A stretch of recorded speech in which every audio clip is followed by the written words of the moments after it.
এই ভিডিওতে আমি দেখাবো কিভাবে কোনো নির্দিষ্ট শব্দ বা একটা নির্দিষ্ট line one by one select করতে হয়।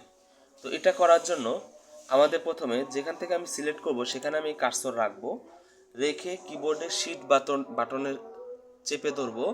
শিফট বাটন চেপে ধরে এখানে কিবোর্ডের যে up arrow, down arrow, left arrow, right arrow আছে, তো সেখান থেকে আমি যেহেতু সামনাসামনি বা বাম দিকে সিলেক্ট করব, তাই এখানে আমি রাইট অ্যারো ক্লিক করব। এই একবার ক্লিক করলাম একটা শব্দ সিলেক্ট হলো, তারপর আরেকবার ক্লিক করলাম আরেকটা স্পেস। তো এইভাবে যে কয়টা যতটুকু সিলেক্ট করতে হবে এভাবে আমাদের টিপ দিয়ে সিলেক্ট করতে হবে।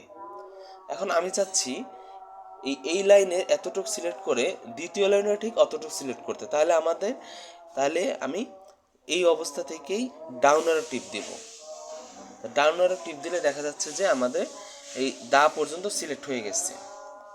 তো এখন এইভাবে সিলেক্ট করে আমরা কপি পেস্ট বা অন্য জায়গায় আমরা সহজে খুব নিয়ে যেতে পারবো।